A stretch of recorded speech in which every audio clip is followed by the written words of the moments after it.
At my sister's wedding reception, I approached the check-in table and gave my name.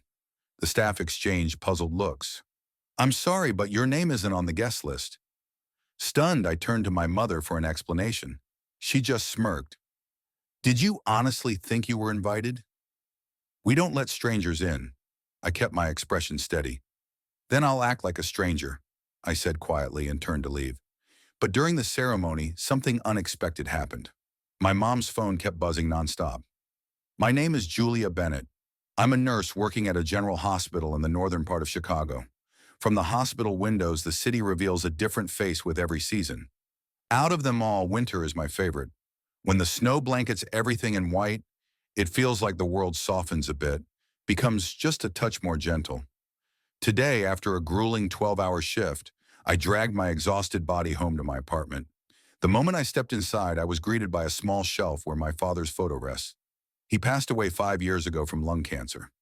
Each time I see that warm smile frozen in the frame, I feel a tightness in my chest. "I'm home, Papa," I say like I always do. He doesn't respond, of course, but somehow I still feel those kind, watchful eyes looking over me. Back when he got sick, I hit pause on my career and became his full-time caregiver. Being a nurse helped me support him in practical ways. But the emotional lessons? Those came from him. One of the last things he told me was, "You've got to learn to value your own life more."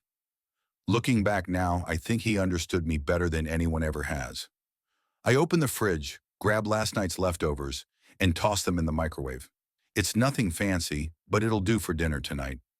Sitting down at the table, I remember, I ignored another call from my mom today. Since Dad passed, my mother, Diane, has grown colder.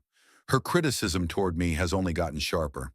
Oddly enough, she's always been sweet and soft with my sister Emily. That imbalance has existed since we were kids. Back then, Dad's presence kept things from tipping too far. But now, everything's changed. "Julia, why do you dress like that? You're a nurse. You can afford better." "Julia, you're becoming more and more like your father. So stubborn, so difficult." Learn from Emily. At least she thinks ahead. My mother's words always come with barbs. No matter what I do, it's never enough. Never right in her eyes. Sometimes her remarks cut deep, even bring me to tears. But at this point, I've grown used to it. That's just how things are between us. I glance at the pile of mail on the table, bills, flyers, the usual clutter.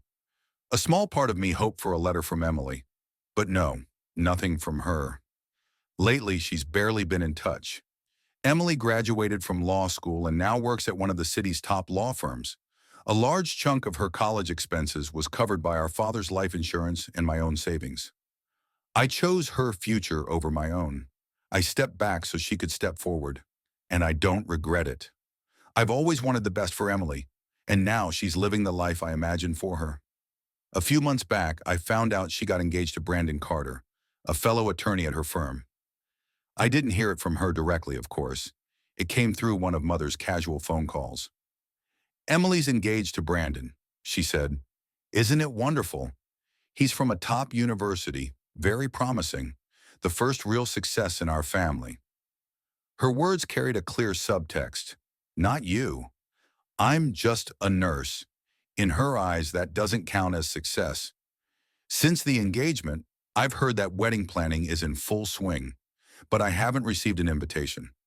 At first, I figured it might just be a delay in the mail, but as more time passes, that excuse feels thinner. The anxiety grows. I kept telling myself, "I'm family. Of course I'll be invited." That should go without saying. Last week, I finally worked up the nerve to call my mother and ask. Her response? "Julia, she's busy. You know how stressful wedding planning can be." That was all she said. As for Emily, I haven't been able to reach her. My texts, my calls, they go unanswered. I tell myself it's because she's overwhelmed with everything. I pick up my phone and scroll to our last text exchange. It's from 3 months ago. "Thank you, Julia. I was really happy. Brandon loved the gift too. Let's meet soon." But soon still hasn't come. Strangely, I've formed a bond with Brandon's family, especially his mother, Nancy. We met through a mutual friend, and surprisingly, we hit it off. Nancy used to be a nurse and now works at a nonprofit in healthcare. We share a passion for medicine, and now and then we grab coffee and talk. Julia, you're such a thoughtful person, she told me once.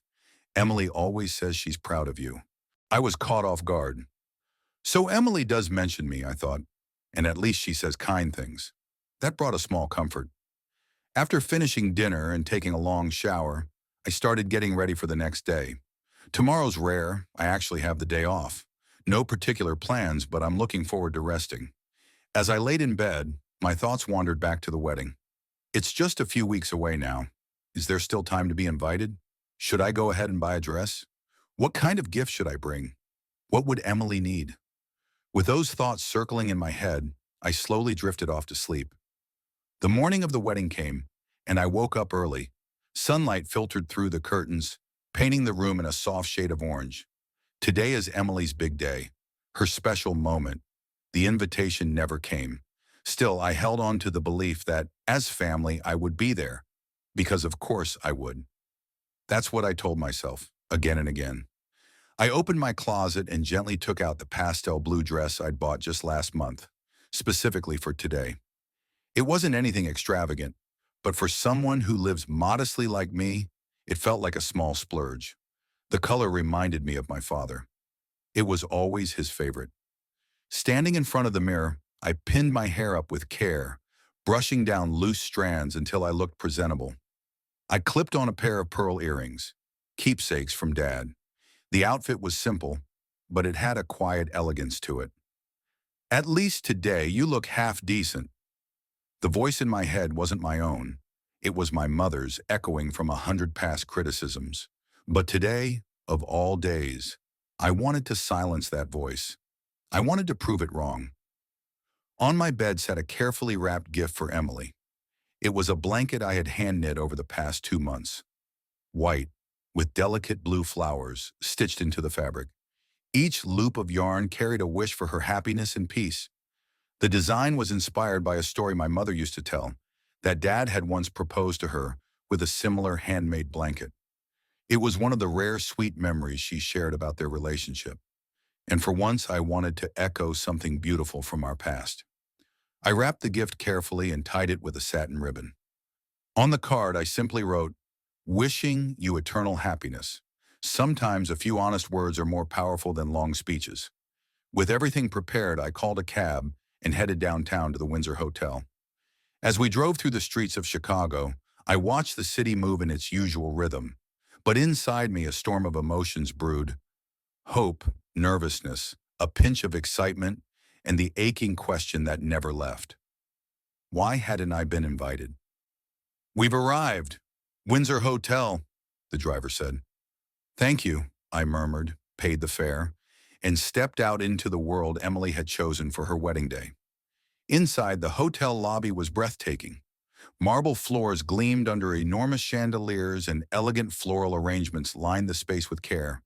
It was everything Mother had ever talked about when she described a proper venue, and Emily had made it happen. The reception desk stood just outside the grand hall. A young woman greeted me with a polite smile. "Good morning. May I see your invitation?" Trying to keep my voice steady, I replied, "Julia Bennett." She scanned the guest list, her finger moving slowly down the page. Her smile began to fade. "I'm sorry," she said hesitantly, "but your name isn't on the list." I blinked, caught off guard. Maybe it was a simple oversight. "There must be a mistake," I said gently. "Could you please check again? Julia Bennett. I'm the bride's sister." She double-checked, then turned to a colleague. The quiet conversation between them and her apologetic expression told me all I needed to know. "I'm very sorry, Miss Wilson. Your name isn't here." My heart clenched in my chest. Was this really just a mistake? Or was it something more deliberate, something I hadn't let myself imagine until now? "Is my mother, Diane Bennett, already inside?" I asked. She nodded softly. "Yes, Mrs. Wilson is in the venue." Still holding the gift, I was quietly allowed in. The hall was already full of guests. Laughter filled the air. Champagne glasses sparkled.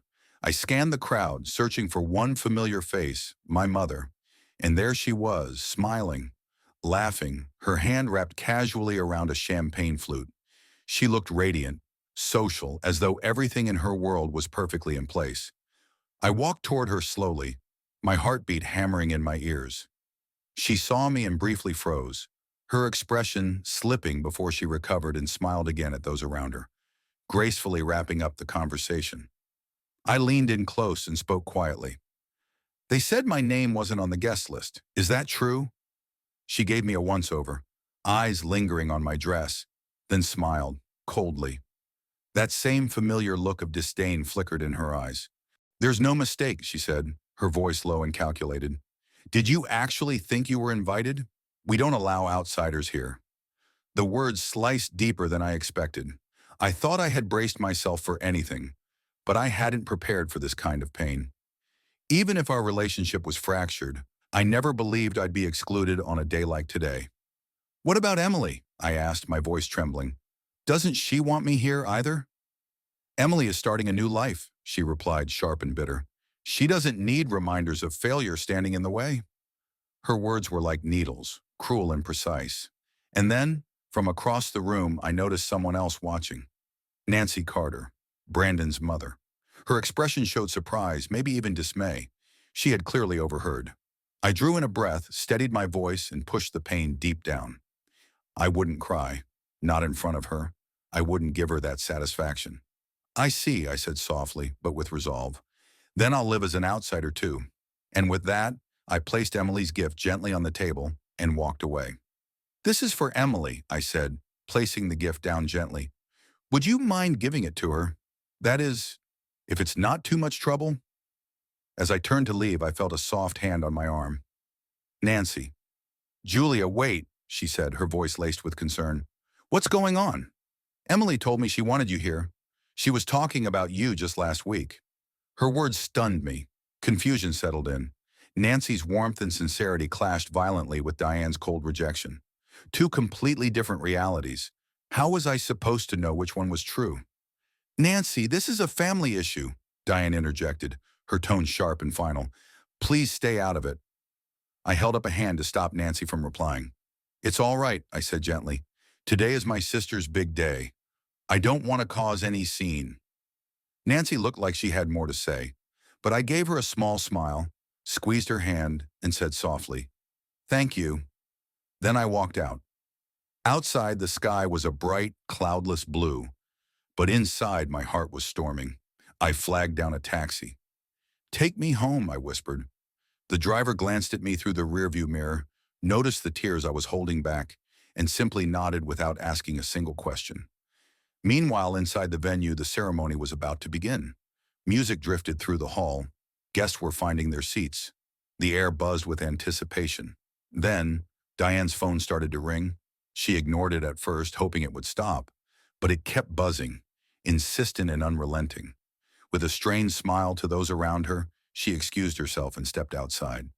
She answered the call, and Emily's bright, eager voice came through. Where's Julia? I told you I wanted to see her before the ceremony. For a brief moment, Diane was speechless. She didn't come, she said finally, her voice strangely hollow. What? But Nancy said she saw her. She was at the hotel. Diane turned to see Nancy talking to Emily, her face serious, her gestures sharp. It was clear she was telling Emily everything. By the time Diane returned to the hall, the ceremony had already started. Emily, radiant in her wedding dress, was making her entrance. But something about her face was off. She looked unsettled, uneasy.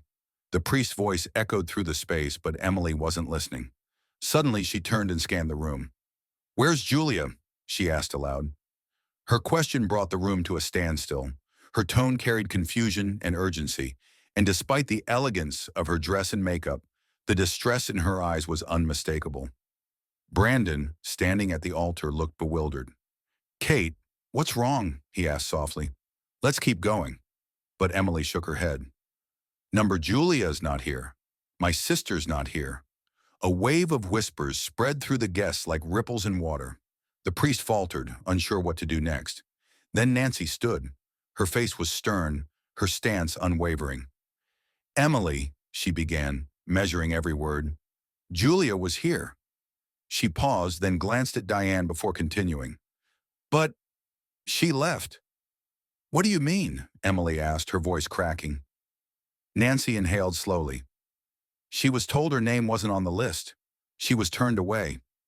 Emily's face drained of color. Her eyes flicked to Diane, her voice shaking. Mom, what does that mean? Julia is my sister. Why was her name removed from the guest list? Diane shifted uncomfortably under the weight of so many watching eyes. She hunched slightly and replied in a hushed tone, Emily, this is your special day. I didn't want her stealing the spotlight like she always does. She'd just make it about herself. Emily's eyes flashed with anger. That's not true, she said firmly. Julia's never once tried to outshine me. She's always been there for me, always supported me. Diane scoffed. You just don't know her like I do. I was only trying to protect you. The room stirred. Guests murmured. Faces shifted in discomfort. Brandon glanced toward his parents, confused and concerned. His father, Brian Carter, stood up, a tall, dignified man with a commanding presence. His voice was low but carried unmistakable weight. Can someone explain what's going on here? He asked, eyes locked on Diane. This day was supposed to unite two families, but what I see, he paused, then added coldly, makes me question if this is the kind of family we want to join. A tense silence fell over the room. Emily covered her face with trembling hands. Her shoulders shook as quiet sobs escaped her. Her wedding dress fanned out around her like a cloud, making her look heartbreakingly fragile. Brandon stepped toward her and gently wrapped his arms around her. I'm here, he whispered. You're not alone. Taking her hand in his, he added, I'm going to call Julia. Through her tears, Emily nodded and pulled out her phone. She dialed. The line rang and rang. No answer. She's not picking up, Emily said, her voice barely audible. Her expression was crushed. Brandon squeezed her hand again. She's hurting, Kate. Give her time. Emily nodded slowly and wiped her eyes. She looked up, her face streaked with tears, but her expression was now a mix of sorrow and determination. Emily turned to face the guests, her voice unsteady at first. I'm truly sorry that today has unfolded like this, she said, trying to gather her composure. Her words wavered, but as she continued, her tone grew firmer. There's something I hadn't fully realized until now. She glanced toward Diane, then looked back at the crowd. For months, my mom has been keeping Julia away. She wanted me to believe that every success I had was my own. But the truth is, I wouldn't be standing here today without my sister. Still holding Brandon's hand, Emily began to reflect out loud. Julia helped pay for my law school. She put her career on hold to take care of our dad and to support me. When I had my first job interview, it was Julia who bought me a suit. She stayed up late, night after night, helping me practice. The audience grew quiet, faces softened with empathy. Diane lowered her eyes, a flush of shame creeping across her cheeks. And this dress I'm wearing, Emily said, lifting the hem of her gown slightly. I wanted Julia's opinion before I chose it, but Mom told me she's too busy. Her voice cracked, and tears spilled freely down her face. Nancy stepped forward and gently rested a hand on Emily's shoulder. Julia's a remarkable woman, she said, her voice warm. She always speaks so lovingly of you. Every time we met, she'd ask, How's Emily? Is the wedding going okay? Emily broke down further. I've been the worst sister, she whispered. I took everything she did for me for granted. Brandon stepped forward then, clearly moved, and addressed the room. I'm sorry, everyone, he said, but we're postponing the wedding. A collective murmur spread through the crowd, some surprise, some nodding in quiet understanding. Brandon's voice remained steady. We both believe a wedding should celebrate family, and right now, without Julia, this ceremony isn't complete. Emily turned to him with a look of deep gratitude and squeezed his hand. Thank you, she whispered. Brian Carter stepped forward next, his presence commanding, yet respectful. Ladies and gentlemen, he said, addressing the room, I know many of you came from far away, and we truly appreciate that. But after everything that's happened, we've made this decision together. Then he turned his gaze to Diane, his face hardening. I can't trust someone who disregards their own family. How could you do something so cruel? Diane stood frozen, unable to respond. Her face had gone pale, her hands trembling slightly. In that moment, the carefully crafted facade she'd maintained for years began to crumble. Emily lifted the edge of her dress in one hand, gripping her phone in the other. "I need to find Julia," she said. "I need to apologize, to see her face." Brandon gently placed his jacket over her shoulders. "Let's go," he said softly. Together they turned and walked toward the exit. Just before leaving, Emily paused and turned back to face Diane. "Mom," she said, her voice strained, "I don't know if I can forgive you right now, but you're still my mother, and maybe someday we'll find a way back to each other." Diane couldn't speak. She stood still, silently crying as her daughter walked away. Emily and Brandon exited the hall hand in hand. Behind them, Brian and Nancy remained, managing the guests. As Emily crossed the threshold, Nancy called out after her. "When you find Julia," she said with emotion, "please tell her we send our love too." Outside, the sky had turned golden with the setting sun, bathing the city in soft, warm light. Emily inhaled deeply, then said with certainty, "I know where Julia is." She pulled Brandon toward the car. Julia's apartment was on the third floor of a modest building in North Chicago, the same one she had shared with her father and where she'd stayed even after his passing. The place was filled with memories. Her window looked out onto a small park, where trees shifted with the seasons and children played freely under the open sky. Julia was still dressed in her formal attire, sitting silently by the window, ignoring the constant buzzing of her phone. Her eyes were fixed on the scene outside. Families gathered, parents smiling, children laughing. It was the kind of quiet joy she had always craved. "Family," she whispered. The word felt foreign now. Something inside her had cracked wide open. She felt hollow, not even sadness, just emptiness. "I'll live as an outsider," she murmured. She stood and walked to her closet to take off the dress, one she'd likely never wear again. Around 7 p.m., a knock echoed through the apartment. Julia stayed still, hoping the visitor would leave. But the knocking persisted, and then came the voices. "Julia, please, open the door." Emily's voice. Still, Julia didn't move. Then another voice, Nancy. "Julia, we're here. We just want to talk." A third voice followed, soft, calm, male.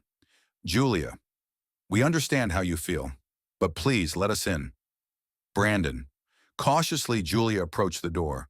Through the peephole, she saw them. Emily in her wedding gown, eyes red from crying, Brandon beside her, and behind them, Nancy and Brian. She hesitated, then slowly opened the door. "Julia!" Emily cried and immediately rushed in, throwing her arms around her. "I'm so sorry," she sobbed. "I'm so sorry." Her voice trembled. Her whole body shook. Julia stood quietly, stunned by it all. "Emily, your wedding. Why are you here?" Brandon stepped forward and answered gently, "We postponed it. It didn't feel right to go through with it without you." Julia couldn't find words. She looked at Brandon's parents. Nancy gave her a soft smile. "May we come in?" Julia nodded and led them all into her small but cozy apartment. The walls were lined with photos of her and her father. Bookshelves filled with medical texts and novels stood nearby. Emily, still wiping away tears, took Julia's hand in hers. "I didn't know, Julia. I swear I didn't know they removed your name. Please believe me." Brian nodded, his tone calm but edged with anger. "We only found out at the venue." Julia lowered her gaze. Her voice was flat, almost numb. "Mom removed me," she said. "It doesn't surprise me anymore." "But why?" Emily asked, clearly still trying to make sense of it. "Why would she do that?" Julia sat down slowly on the couch. "She's always loved you more. I was just in the way." "That's not true," Emily said, her voice rising. "And there's something even worse." With trembling fingers, Emily pulled out her phone and began scrolling through her messages. "Nancy told me, Mom's been lying to me for years," she said quietly. "Lying? Look at this."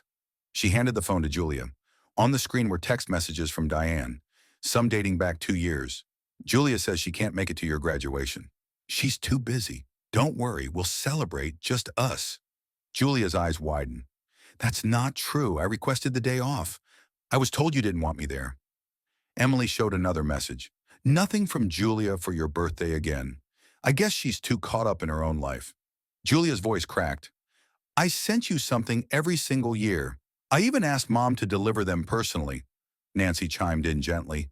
Your mother has been keeping Emily in the dark for years, making it seem like you didn't care, that you'd abandoned the family. She intercepted letters, gifts. It was deliberate. I should have seen it, Emily said, guilt etched into her face. I should have questioned it all, but I just believed her. She took Julia's hands in her own and looked her in the eye. Law school, my first job interview, the suit you bought me, how you cared for Dad. I remember everything, and it was all because of you. Julia's eyes welled with tears. A tidal wave of emotions surged through her. Anger, heartbreak, relief, and love. But why? She whispered. Why would Mom go that far? Brandon spoke quietly. I think Diane wanted all the credit for Emily's success. And your sacrifices didn't fit into that story. You were inconvenient to the narrative she wanted. She was crying when we left the venue, Emily added. But I don't know if I can forgive her yet. A long silence filled the room. Julia turned to look out the window, her thoughts heavy and scattered. Then slowly she lifted her head and looked at her sister. You'll always be my sister. That will never change. Her voice was calm, steady. What Mom did, it may take time to forgive, but none of this is your fault. Emily exhaled deeply, her expression softening with relief. She wrapped her arms around Julia again. They stayed like that for a while, holding on tightly as if trying to make up for years of lost connection. Brandon stepped forward. Julia, he said with sincerity, we want you at the wedding, the real one, the one we'll reschedule, as our family, as maid of honor. Julia smiled. A real, unguarded smile, the first in a long time. Nancy placed a hand on her shoulder and said warmly, You're already part of our family. No one will ever keep you out again. Brian nodded firmly. In our home, family is sacred. That's what we believe in. That night, they stayed up late, talking, laughing, remembering. They filled in the blanks time had carved between them. They shared stories of their father, memories of childhood, quiet moments that still lived in their hearts. Remember that summer Dad took us to the lake? Julia asked with a nostalgic smile. Of course, Emily laughed. When I nearly drowned and you jumped in after me? Dad called you our family's little hero for weeks. Eventually, Nancy and Brian stood to leave. We'll come back tomorrow, Nancy said with a hug. As Emily and Brandon prepared to leave too, Julia stopped them. Why don't you stay here tonight? I'll pull out the sofa bed. They smiled and agreed. The following Saturday, Emily and Brandon were married in a quiet garden ceremony, surrounded only by those who mattered most. This time, Julia stood proudly by Emily's side, as her maid of honor. They even sent an invitation to Diane. Julia had hesitated at first, but in the end she said, She's still our mother. We don't need to shut the door completely. Nancy gently squeezed her hand. That kindness, it's your greatest strength. The day before the ceremony, Diane visited Julia's apartment. She looked worn out, her face drawn, eyes tired. Julia, she began, voice barely above a whisper. I came to say sorry. I don't expect forgiveness, but I needed to say it. Julia knew Nancy and Brian had urged her to come, afraid she'd lose her place in her son's wedding too. Still, it was the first time her mother had uttered anything resembling an apology. It's going to take time, Julia replied honestly, but tomorrow is Emily's day. Let's have peace, for her. Diane nodded silently. On the wedding day, as final touches were made, Julia brought out a small box. Inside was a delicate sapphire necklace. Emily, this is for you, Julia said, her eyes misty. It was Dad's. He said one day, you should wear it. Emily was too moved to speak. She pulled Julia into a tearful hug. Dad would be so happy, Julia whispered. The ceremony unfolded in a spirit of healing and love. Diane sat quietly watching her daughters, perhaps truly seeing them together for the first time in years. Julia knelt to fix the hem of Emily's dress. Their eyes met, and they smiled. I'm so glad you're here, Emily whispered. I'm not going anywhere, Julia replied. I promise. Winter, 1 year later. Chicago was blanketed in snow. Julia returned home from a long night shift at the hospital, her steps heavy but purposeful. As she opened the door, Warm air and the soft glow of a Christmas tree welcomed her inside. Life had changed. Lunch with Emily once a week had become a tradition. Their bond, once shattered, had grown stronger with every passing day. And for the first time in years, Julia no longer felt like an outsider in her own family. Sometimes it was over hurried bites in the hospital cafeteria. Other times at their favorite little spot downtown. But no matter where they met, Julia and Emily would talk for hours, sharing stories, daily happenings, and memories that had been buried for years, as if trying to reclaim lost time. "Remember that doll you wanted when you were 5?" Julia asked over lunch just last week. Emily's eyes lit up with recognition. "Of course I do. I waited by the front door for Dad to get home because you told me Santa was too busy, so he asked Dad to bring it." Julia smiled softly, remembering the truth. She had used her own savings, carefully tucked away from part-time work, to buy that doll. She'd snuck out and bought it without even telling their father. Her sister's joy had always been worth it. That smile was everything. Lying on the table beside them had been a recent card from Emily. "Merry Christmas. Please spend it with us at our home this year." And in Emily's familiar handwriting, a small note had been added. "I have something to tell you, something very special." Julia had smiled to herself when she read it. Emily hadn't made an official announcement yet, but Julia already knew.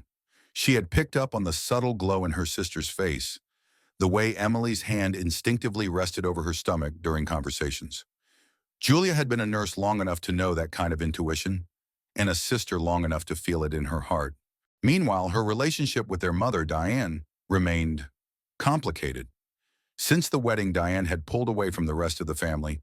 She now lived alone, isolated and adrift. Once the center of social circles, she had been quietly pushed out, friends distancing themselves after her lies and manipulation came to light. Emily would occasionally share updates. "Mom's trying," she said once. "It's not easy for her either." Diane had reached out a few times, brief messages, polite phone calls, but they always felt stiff, rehearsed. Pride still wrapped tightly around her words, keeping any true apology at bay. That night, Julia took a long shower, brewed herself a warm cup of tea, and sat by the window. Outside, the snow had started to fall more heavily, blanketing Chicago in soft silence. Tomorrow was Christmas Eve. Before heading to Emily and Brandon's for dinner, she had a short shift at the hospital. She looked toward the framed photo of her father on the shelf. "Merry Christmas, Papa," she whispered. "This year feels different, in a good way." Then the doorbell rang. Julia glanced at the clock. 10 p.m.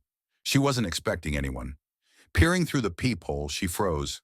Diane was standing there, her coat dusted in snow, a small bag clutched in her hands, her expression a mixture of nervousness and determination. Julia hesitated, then opened the door. "Julia?"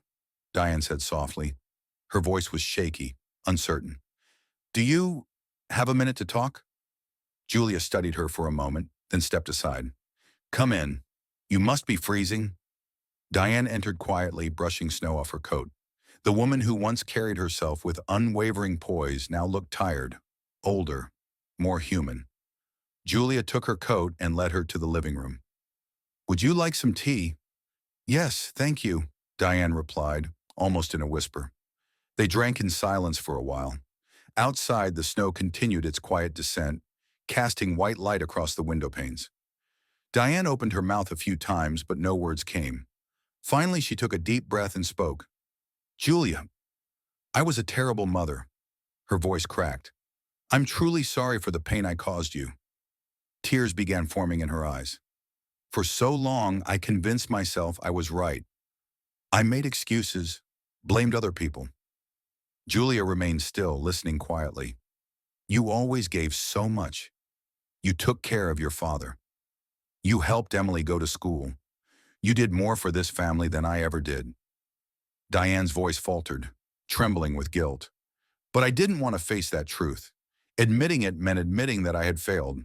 And I was too afraid of that." Diane gently placed the small bag on the table. "This isn't a gift," she said softly. "It's something that should have been yours all along." Julia opened the bag and found a small, elegant jewelry box inside. When she lifted the lid, her breath caught for a moment. Inside were a pair of diamond earrings, heirlooms from their maternal grandmother. After their father's passing, Diane had claimed they were lost. "These belong to you," Diane said, eyes downcast. "I stole them, and I'm truly sorry." A heavy silence settled between them. Then Julia, her voice calm but firm, finally spoke. "Forgiveness doesn't come easily," she said. "I've been hurt for a long time by your words, your choices." She paused, took a steadying breath, and added, "But maybe we can start rebuilding." Slowly, one step at a time. For the first time that evening, a faint glimmer of hope appeared in Diane's eyes. "There's a Christmas dinner tomorrow," Julia said. "It's at Emily and Brandon's place. Will you come?" Diane looked up, clearly surprised. You're inviting me?" Julia offered a simple, quiet smile. "We're family," she added with a knowing glance. "Besides, Emily has something she wants to share." The next evening, Emily and Brandon's home glowed with warmth and holiday cheer. Soft music played, the smell of cinnamon and pine filled the air, and laughter floated through the rooms. Nancy and Brian had arrived early to help in the kitchen, exchanging stories and stealing tastes from dishes before they made it to the table.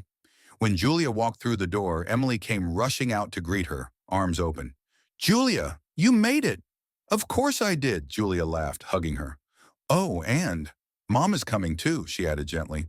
Emily blinked in surprise, then smiled. "Really? That's wonderful." "Brandon," she called, "set one more plate at the table." A few minutes later, Diane arrived, carrying a few small gifts and looking more timid than anyone had ever seen her. She greeted the room quietly, especially shy in the presence of Nancy and Brian. Nancy, ever graceful, handed her a warm mug of cinnamon tea. "We all make mistakes," she said kindly. "What matters is having the courage to face them and change." Before dinner was served, Emily and Brandon gathered everyone in the living room. "Everyone," Brandon began, beaming, "we have something special to share." Emily took his hand and added, "We're having a baby." The room erupted in joyful cheers. "In 5 months," Brandon continued, "we'll become parents." Emily turned to Julia, her eyes shining. "And Julia," she said softly, "I want you to be the godparent. I can't imagine anyone better to guide this child, someone with your heart, your strength." Julia nodded, tears glistening. "I'd be honored, and I'll love this baby with everything I have." Diane sat quietly nearby, tears in her own eyes. Emily reached for her hand. "And Mom, I want you to be part of this child's life too, as their grandmother." She smiled. "The past is behind us. What matters is where we go from here."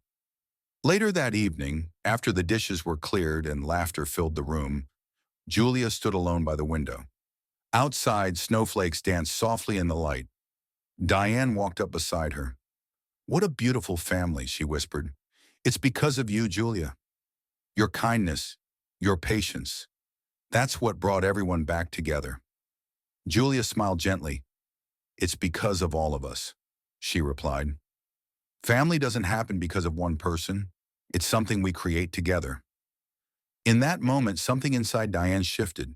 She was beginning to truly understand, not just the damage she had done, but the road ahead. She had started slowly to walk the path of atonement, trying, not perfectly but sincerely, to become the mother she had never been.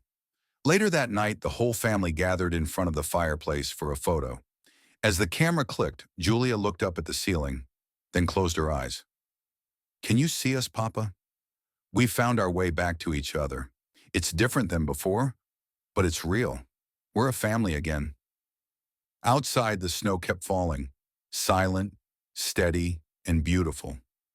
The scars of the past hadn't vanished, but in their place, a quiet light of hope had begun to shine. A new beginning, a family reborn,